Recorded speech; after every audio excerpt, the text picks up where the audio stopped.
नमस्कार मंडळी. महाराष्ट्राचे उपमुख्यमंत्री एकनाथ शिंदे सध्या नाराज आहेत हे तर तुमच्या कानावर आलंच असेल. तेव्हा मला एक वाक्य आठवतंय बरं. राजकारणात शत्रू परवडला पण महत्वाकांक्षी मित्र हा नेहमीच चिंतेचा विषय असतो. महाराष्ट्राच्या राजकारणात सध्या हे वाक्य तंतोतंत लागू पडलंय.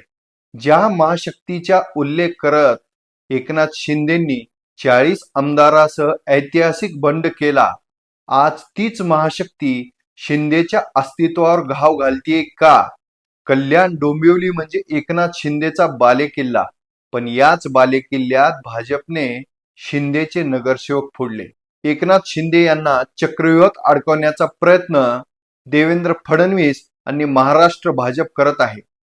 सध्या तरी असं दिसतं आहे याच्या निषेधार्थ राज्याच्या इतिहासात पहिल्यांदाच सत्ताधारी पक्षाच्या मंत्र्यांचं कॅबिनेटवर बहिष्कार टाकला.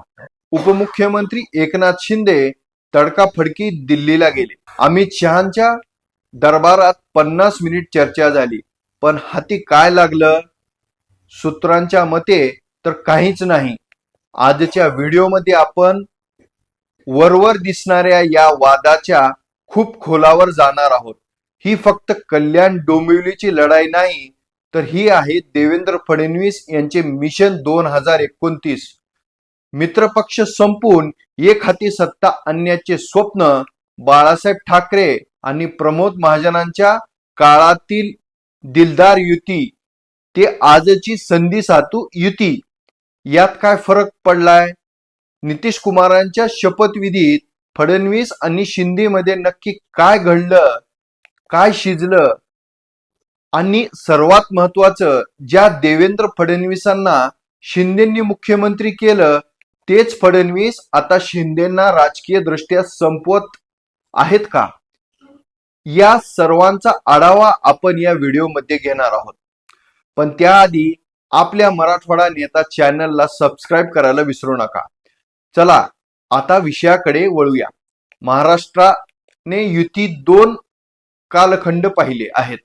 एक काळ होता जेव्हा युती हा शब्द सत्तेच्या डावपेचापेक्षा नैतिक विचारधारेवर जास्त आधारलेला होता. बाळासाहेब ठाकरे आणि प्रमोद महाजन यांनी गोपीनाथ मुंडे यांच्यात एक अतूट नातं होतं. जेव्हा प्रमोद महाजन मातोश्रीवर यायचे तेव्हा तिथं जागा वाटपाच्या गणितापेक्षा शब्दाला किंमत असायची. अटल बिहारी वाजपेयींची काळ आठवा. तेव्हा मित्रपक्षाला संपवण्याची भाषा नव्हती, तर सोबत घेऊन जाण्याची वृत्ती होती. छोटा भाऊ मोठा भाऊ यावरून वाद व्हायचे, पण भावाच्या फाटीत खंजीर खुपसण्याची नीती नव्हती. पण 2014 नंतर वारं फिरलं. भाजपने दाखवून दिलं की या नव्या भाजपच्या DNA वेगळा आहे. इथे मैत्री नाही तर आकड्यांची जुळवाजुळव आहे. इथे विचारधारा नाही तर फक्त विस्तारवाद आहे. आजच्या भाजपला मित्र नको, तर त्यांना आश्रित हवे आहेत. एकनाथ शिंदेंना हे आता जमू लागलंय का? कारण सन्मानाची अपेक्षा करून महाविकास आघाडीतून बाहेर पडले. तो सन्मान त्यांना खरोखर मिळतोय का, की त्यांना फक्त एक मोठ्या रणनीतीचे प्यादे ठरवले आहेत? आता वळूया वादाच्या मुख्य केंद्राकडे. कल्याण डोंबिवलीत महानगरपालिका, मुंबई नंतर शिवसेना आणि विशेषतः एकनाथ शिंदे यांचा श्वास कुठे असेल तर तो ठाणे जिल्ह्यात आहे. कल्याण डोंबिवली हे शिंदेच्या ताकदीचं पॉवर हाऊस आहे. तुम्हाला 2015 साल आठवतंय? तेव्हाही राज्यात भाजप शिवसेनेची युती होती, पण स्थानिक पातळीवर भाजपने एकला चलो रे नारा दिला होता. त्यावेळी देवेंद्र फडणवीस मुख्यमंत्री होते. त्यांनी थेट डोंबिवलीत येऊन शिवसेनेला ललकारलं होतं. वाघाच्या जबड्यात घालून हात मोजीन दात, असं फडणवीस म्हणाले होते. तेव्हाचे एकनाथ शिंदे आठवा. ते मातोश्रीचे एकनाथ शिंदे होते. त्यावेळेच्या एका सभेत शिंदेंनी व्यासपीठावरच खिशातून राजीनामा काढला होता. शिवसैनिकावर होणारा अन्याय सहन होणार नाही. सहन करणार नाही अशी गर्जना त्यांनी केली होती. आणि आज अवघ्या काही वर्षात एक काय बदललंय. आता आज त्याच कल्याण डोंबिवलीत भाजपने शिंदे यांच्या शिवसेनेचे नगरसेवक भाजपने फोडले. शिंदेच्या पक्षाचे अस्तित्व धोक्यात आणलं. पण आज शिंदेचा राजीनामा खिशातून काढू शकत नाहीत. 2017 मध्ये असंच संघर्ष झाला होता, पण तेव्हा शिंदे बॅकफूटवर नव्हते. आज परिस्थिती वेगळी आहे. आज एकनाथ शिंदे पक्षप्रमुख म्हणून आहेत, पण त्यांचे रिमोट कंट्रोल नक्की कोणाच्या हातात आहे ही वेगळी सांगायची गरज नाही. आपल्या बालेकिल्ल्यात जेव्हा मित्र पक्ष सुरंग लावतो तेव्हा होणारी वेदना काय असते हे सध्या शिंदे अनुभवत आहेत. राजकारणात शब्दापेक्षा देहबोली अर्थात बॉडी लँग्वेज जास्त खरं बोलते. नुकताच बिहारच्या नितीश कुमार यांच्या शपथविधी झाला. तिथे एकनाथ शिंदे, देवेंद्र फडणवीस उपस्थित होते. तुम्ही त्या दृश्याचे बारकाईने निरीक्षण केले तर एक गोष्ट प्रकर्षाने जाणवते. दोघांमध्ये असलेला अदृश्य दुरावा तिथे फक्त औपचारिकता होती. तो जुना गोडवा, तो दिलखुलास संवाद तिथे नव्हता. भाजपने एक नरेटिव्ह सेट केलाय. आम्ही नितीश कुमारांना मुख्यमंत्री केलं, आम्ही एकनाथ शिंदेंना मागे मुख्यमंत्री केलं, आम्ही किती उदार आहोत. पण हे औदार्य आहे की गरज?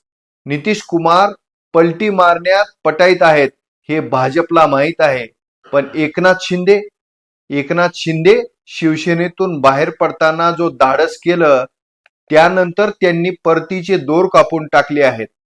मातोश्रीचे दारे आता त्यांच्यासाठी बंद आहेत आणि नेमका याचाच फायदा भाजप उचलत आहे.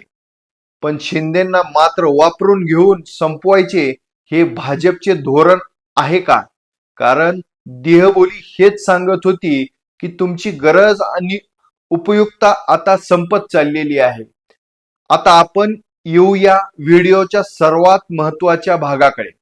देवेंद्र फडणवीस महाराष्ट्राच्या राजकारणातील एक अत्यंत हुशार आणि अभ्यासू नेते आहेत. पण त्यांच्या याच हुशारीची दुसरी बाजू आता मित्रपक्षांना धडकी भरवणारी ठरते. देवेंद्र फडणवीसांचे राजकारण पाहता त्यांच्या थेट टीका करण्यापेक्षा त्यांच्या रणनीतीचे कौतुक करावे लागेल. अर्थात भाजपच्या दृष्टीने फायदेशीर आहे, पण युती धर्माच्या दृष्टीने हा एक प्रश्न उभा राहत आहे. त्यांची हुशारी मित्रपक्षांच्या गळ्याला फास ठरते. भाजप आता हिंदुत्वाच्या राजकारणाला वाटेकरी नको आहेत. त्यांना महाराष्ट्रात एक हाती सत्ता हवी आहे. त्यासाठी काय करावं लागेल? तर सर्वात आधी त्यांच्या वोट बँकेवर हक्क सांगणाऱ्या मित्रपक्षाला कमकुवत करावं लागेल. फडणवीसांची पद्धत आक्रमक नाही, ती स्लो पॉइझन सारखी आहे. ते गोड बोलून गळ्यात गळा घालून राजकारण करतात, पण त्या गळा भेटीत मित्रपक्ष कधी श्वास गुदमरून संपतो हे त्या पक्षालाही कळत नाही. कल्याण डोंबिवलीच्या निमित्ताने भाजपने स्पष्ट केलंय की 2029 मध्ये त्यांना कोणाची गरज नाही. अमित शहांच्या मिशन 2029 चे सारथी फडणवीस असतील. एकनाथ शिंदे जेव्हा बंड करून बाहेर पडले तेव्हा त्यांच्याकडे एक नैतिक अधिष्ठान होते, ते हिंदुत्व. पण जर भाजपने आता हे हिंदुत्व हायजॅक केलं आणि शिंदेंना फक्त एक मराठा चेहरा म्हणून मर्यादित ठेवले तर शिंदे सेनेचे भवितव्य काय? फडणवीसांनी अत्यंत चालाकीने शिंदेच्या मागच्या वेळी मुख्यमंत्री पद दिले, पण सत्ता आणि संघटन स्वतःच्या हाती ठेवले. आज परिस्थिती अशी आहे की ज्या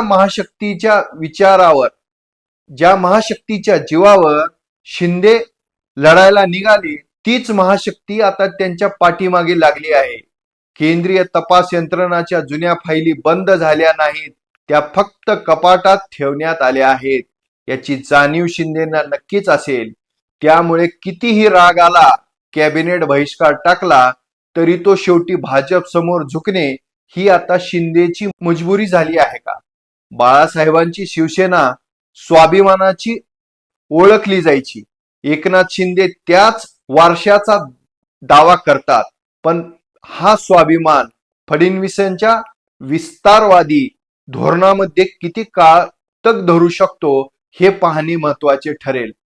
2029च्या गणितात एकनाथ शिंदे किंग मेकर असतील की फक्त इतिहास म्हणून राहतील याचं उत्तर काळ देईल. तुम्हाला काय वाटतं? देवेंद्र फडणवीस यांनी मित्रपक्षांना संपवण्याचे धोरण अवलंबले आहे का? आणि अशा परिस्थितीत एकनाथ शिंदेंनी काय करायला हवे? तुमचं मत कमेंटमध्ये नक्की मांडा. जर तुम्हाला व्हिडिओ आणि विश्लेषण आवडले असेल तर लाईक करा, चॅनलला सबस्क्राईब करा. भेटूया पुढच्या व्हिडिओमध्ये. धन्यवाद.